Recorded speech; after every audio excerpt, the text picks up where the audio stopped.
नमस्कार दोस्तों, आप सभी का स्वागत है आपके अपने YouTube चैनल ओम स्टडी पर। तो आज की इस वीडियो में हम झारखंड बोर्ड परीक्षा सेशन 2026-27 के लिए क्लास 9th के सोशल साइंस का क्वेश्चन पेपर को देखने जा रहे हैं, जो हाफ ईयरली एग्जाम में पूछा जाएगा। आप लोगों का जो हाफ ईयरली एग्जाम होगा वो सितंबर महीना में होने वाला है, ठीक है।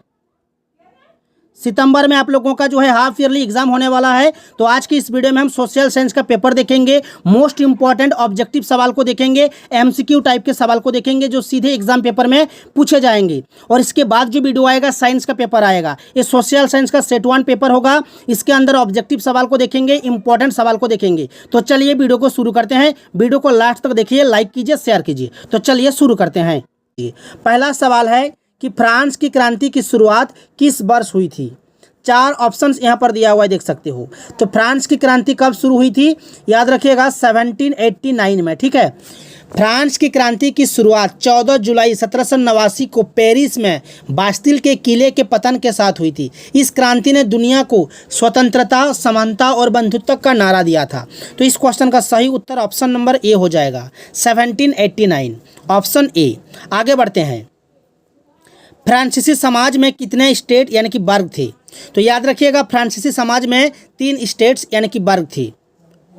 ऑप्शन बी होगा सही उत्तर। प्रथम स्टेट में पादरी वर्ग, जबकि द्वितीय स्टेट में कुलीन वर्ग और तृतीय स्टेट में किसान, मजदूर, व्यवसायी और आम जनता शामिल थी।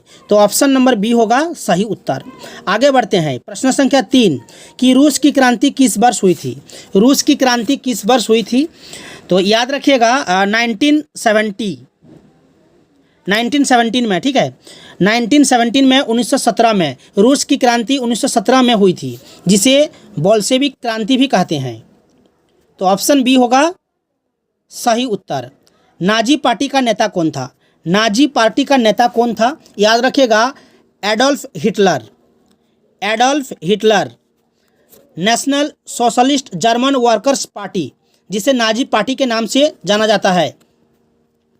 तो ऑप्शन नंबर एडोल्फ हिटलर हो जाएगा। ये नाजी पार्टी का जो है प्रमुख नेता था, ठीक है, एडोल्फ हिटलर। तो ऑप्शन सी होगा सही उत्तर।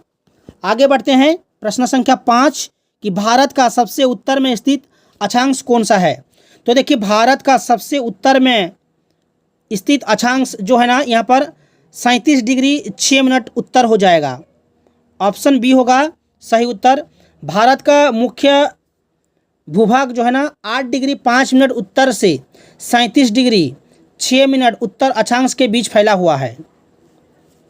तो इस क्वेश्चन का सही उत्तर कौन सा होगा, ऑप्शन बी होगा। क्षेत्रफल के हिसाब से विश्व में भारत का स्थान कौन सा है। तो क्षेत्रफल के हिसाब से विश्व में भारत का स्थान 7वां है, 7वां, ठीक है। ऑप्शन सी होगा 7वां।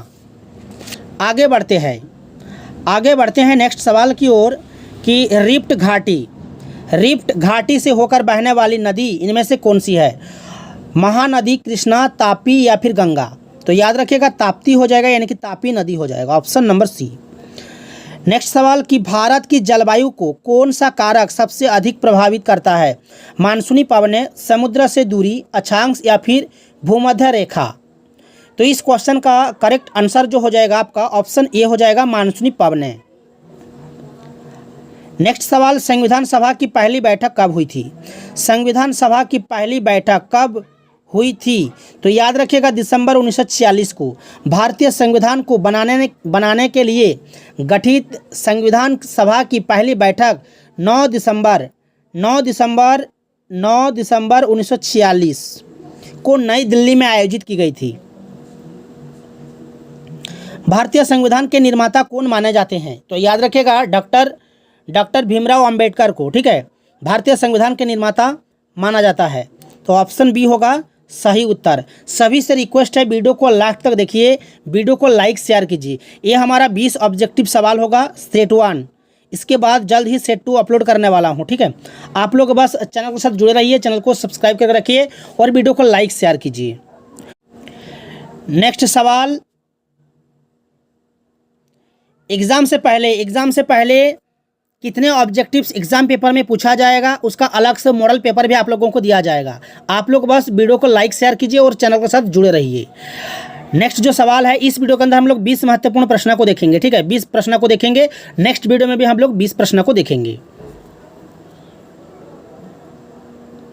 प्रश्न संख्या 11 कि लोकतंत्र का सबसे अच्छा लक्षण क्या है?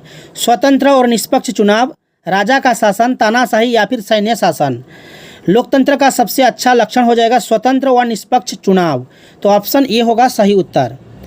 12 नंबर का सवाल कि लोकसभा में कुल निर्वाचित सीटें कितनी है?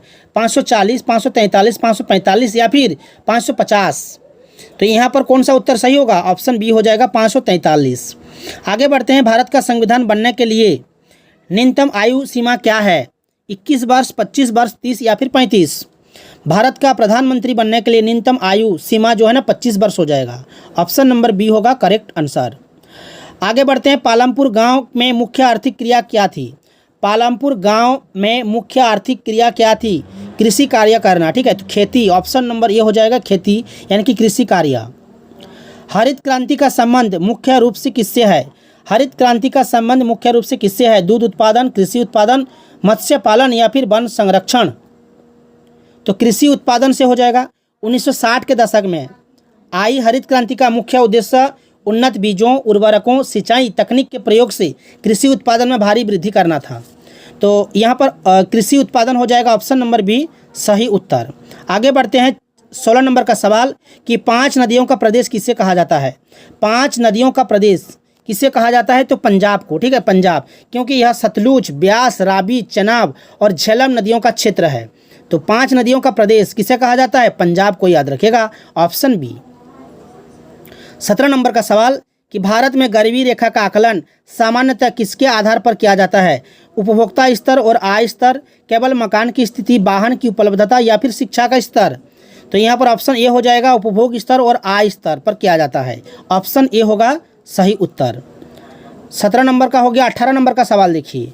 18 नंबर में सवाल है कि भारत में 18 नंबर का सवाल है कि पूर्वी घाट का सबसे ऊंचा शिखर कौन सा है? तो देखिए, पूर्वी घाट का सबसे ऊंचा शिखर यहाँ पर महेंद्रगिरी हो जाएगा, जो कि ओडिशा में स्थित है। ठीक है, तो महेंद्रगिरी ऑप्शन नंबर बी हो जाएगा सही उत्तर। 19 नंबर का सवाल, भारत में चुनाव आयोग का मुख्य कार्य क्या है? सरकार बनाना, कानून पारित करना, स्वतंत्र और निष्पक्ष चुनाव कराना या फिर बजट पेश करना। तो भारत में चुनाव आयोग का जो मुख्य कार्य है स्वतंत्र और निष्पक्ष चुनाव कराना। तो ऑप्शन नंबर सी हो जाएगा सही उत्तर। 20 नंबर का सवाल देखिए। भारत के किस राज्य में न्यूनतम गरीबी का अनुपात पाया जाता है? भारत में किस राज्य में न्यूनतम गरीबी अनुपात पाया जाता है? ऑप्शन में है केरल, बिहार, उड़ीसा या फिर झारखंड। तो न्यूनतम गरीबी अनुपात जो है ना केरल के अंदर पाया जाता है। तो ऑप्शन नंबर ए हो जाएगा सही उत्तर। तो ये 20 ऑब्जेक्टिव था। इसके बाद जो वीडियो आएगा साइंस का पेपर आने वाला है। ठीक है, फिर नेक्स्ट वीडियो में आएगा आप लोगों का सोशल साइंस का 20 ऑब्जेक्टिव। आप लोग बस वीडियो को लाइक शेयर कीजिए और चैनल के साथ जुड़े रहिए। तो मिलते हैं नेक्स्ट वीडियो में।